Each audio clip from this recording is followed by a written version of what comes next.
ना देखी जाए ना पट्टे टी आटिके बस के लिए पट्टे T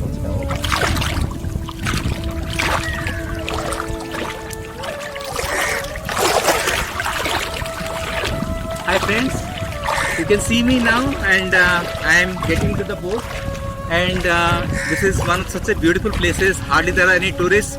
So this is not a tourist place actually, this was an ancient port as I discussed. So from here, you know, the ships would be sailing to directly Java and Sumatra. So this was such an incredible place for an archaeologist like me. And you can see here how the children are. कौन नया तुम्हारा? ना कौन? ना कौन? क्या नाम है शुभम? हाँ? तुम्हारा सुखी नहीं रहा? कौन है? शुभम. तुम कौन करते? मालूम है? मालूम है?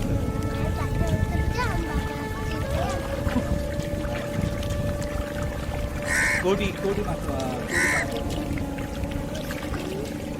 Hi, so these are kids and his name is Subham and Tamanada Shruti and her name is Shruti and they are residents of Gorangapatna and they are all going to schools and they have come with their father to, you know, today because today is a holiday, so they have come with their father to go for fishing.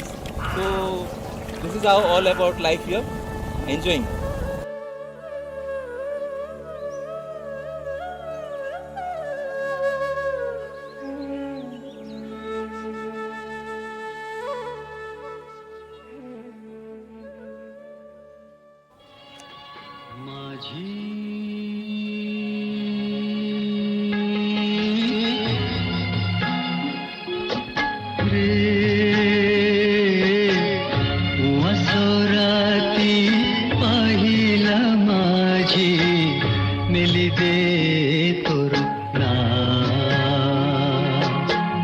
चटिया नासी छुईर माझे बहे पुबे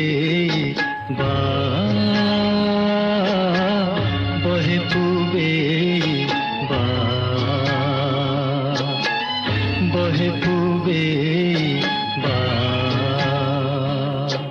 हैया हैया हो हैया रे हैया हैया हैया हो.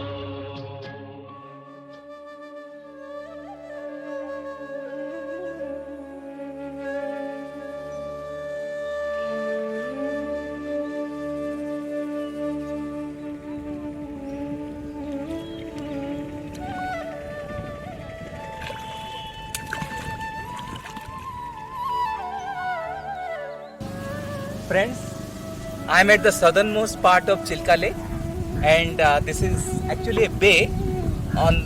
In front of me there is a hill called Deepamundia and behind me there is another hill called Contestilla and both the hills are formed of granite boulders.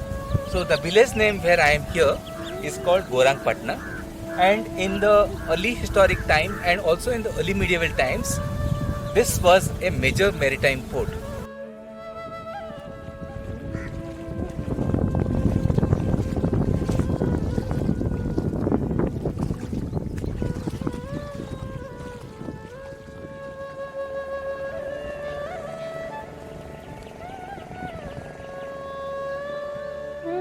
So Ptolemy, who was a Greek geographer, who had referred to a port called Palora, from where ships would sail directly to the islands of Java and Sumatra. You know, they were the ancient Kalingans, the people, the ancestors of the modern day Odias, they were known as Kalingans. So they were brave sailors and they would go all the way to Southeast Asia, even at the time of Emperor Ashoka or prior to that. And they would bring enough wealth and that would be used for the construction of temples in Odisha, and also Odisha was a very, very prosperous kingdom. So there used to be trade going on, so the finest muslins, and then you have bamboo products, and then you have ivory, and then precious stones. So these were the items, food grains, so these were the items which would be exported to Southeast Asia from Odisha, and in return what they would import what they would bring, our sailors, they were referred to as Sodagaras. So what they would bring in, in return, various kind of spices.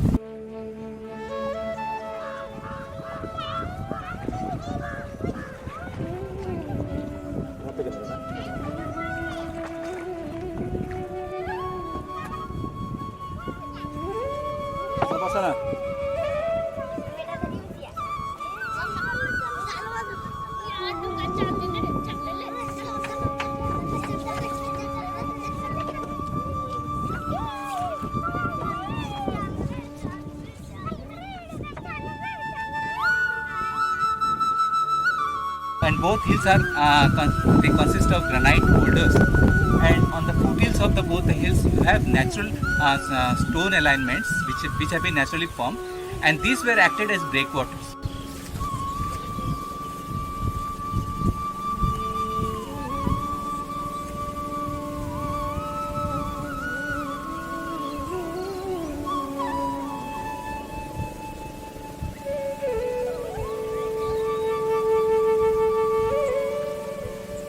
So friends, you can see the stone alignment on the foothill of Ghantasela, and this goes for almost 800 meters.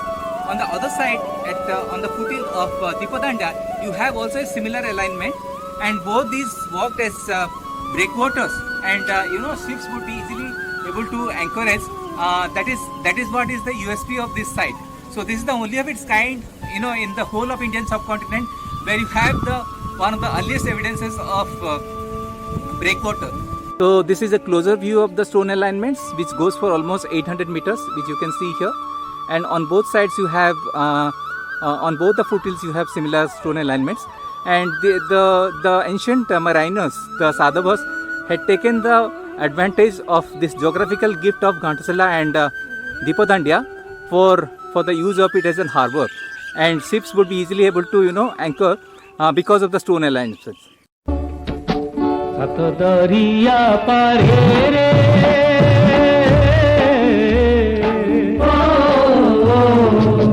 সাত দরিয়া পারে রে বইতো ভাতি যা গোরা বড়িয়া বইতো ভাতি যা ঠাকুর ভরসা তোর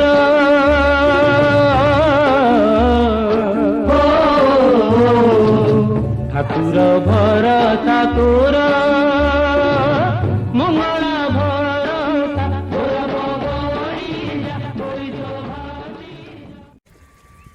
So you can see here they have got a large snake type of fish, which the locals they call it holia supper, but it is the people also buy to eat, but they don't eat.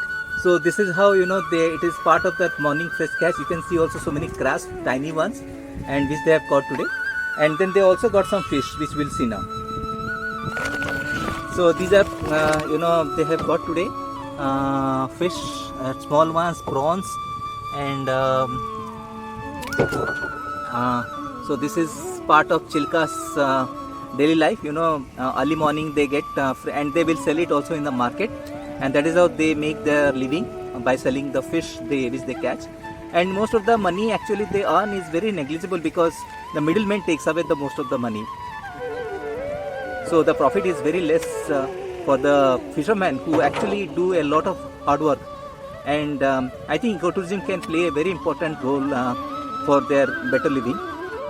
This side in front of me is the Ghantasela hill.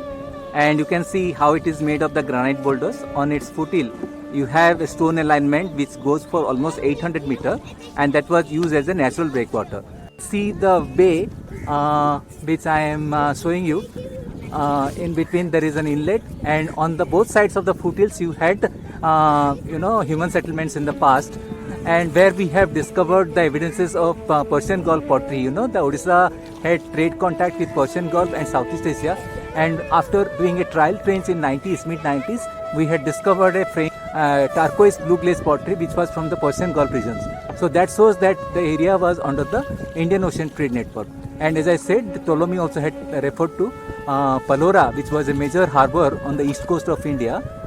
And and from where the ships would sail directly to Southeast Asia, especially Indonesia, Java, Sumatra and Sri Lanka.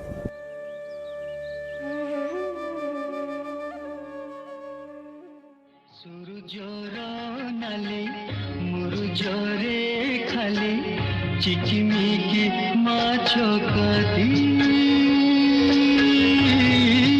हैया रे हैया सात ताड़ पानी गोर भरू छाणी आण से हीरा मोती माझी रे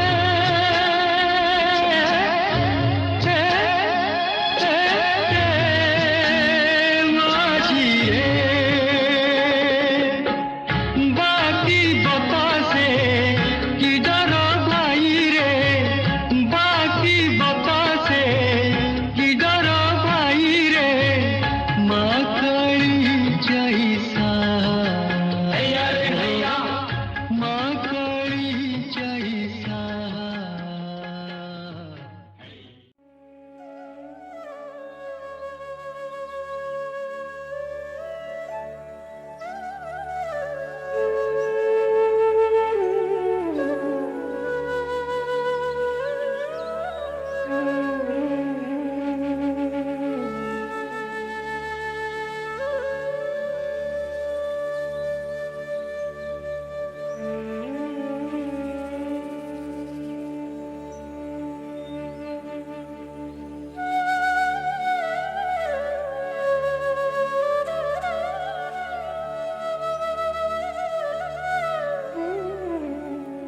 Hi friends, very good morning. I am at Breakfast Island and this is one of the incredible monuments of East India Company 18th century, which was built by Snodgrass, who was the resident commissioner of Ganjam district during the rule of East India Company, and Ganjam was referred to as Chikakol, the northernmost province of Madras Presidency. There were 3 presidencies in the British India, especially during the East India Company rule. So Madras Presidency was the first one. After that you have the Bombay Presidency as well as Calcutta Presidency, which is now called Kolkata. So you can see the spectacular sunrise behind me, the fishing activities and everything. And this place, has a very interesting tales. Snodgrass, though he was the commissioner, he was the resident commissioner of Ganjam district in 18th century, but he was a very exploitative man. You all know about the film Lagan, where the production of Amir Khan, the Lagan movie, where the Captain Russell, how he was exploiting the local peasants, to raise money for the British Raj. So that is how this was. This also the story of Snodgrass is very similar to what you have seen in the case of Lagan film. So this man, was a very exploitative man, and during the rule, Ganjam was going through a very terrible famine. For not only for 1 year, for a continuous number of years. I mean, for 5-6 years continuously, Ganjam was reeling through a terrible famine. And at that time, he had been appointed as the resident of Ganjam district, and he was a pleasure-seeking man, fun-loving man, and he would release meat and various kinds of food, exotic foods, in all the day and night. And he also would take pleasure, treating his guests. Most of them were the British officers. So what he did, he with the help of the local Rajas, he had built this structure, which is the only of its kind in Odisha, which is a pyramidal structure which you can see, and it's a very small island. He along with his servants, there were about 500 servants who were serving for him. They would all come here and congregate in the early morning, and he would send his people to poach birds, because Chilka, is known for its birds. So many birds you see visiting as well, the resident birds as well as the migratory birds. So every day he would, fowls, then the ducks, and a lot of birds he would kill, and then cooking will happen here, and that is how he would release, with his guest, the exotic meat in the breakfast. That's why it is called Breakfast Island. So this is one of the most spectacular structures. But behind this structure, there is also a very horrifying story associated. So it's a haunting story, and that is how this place has been known for. So we came from the Panthanibas, Rambha Panthanibas in the early morning in a boat, and it took almost 15-20 minutes because we had to stop in between to capture the early morning activities. Chilka Lake, as you know, is one of the largest water bodies. It's the largest brackish water lagoon in the whole of Asia, and there are about 200 villages, both in islands as well as surrounding Chilka Lake. You have, and most of the villagers are fishermen. So you can see how the fishing activities goes on in the early mornings, and that is how they depend upon fishing. And we saw while coming how fishing is being carried out in the early morning, because they start their day at the break of the dawn, and then and also the spectacular landscape, the hills you can see when we saw the sunrise, and how the water of the color of the water turned into golden. So these are some of the other attractions.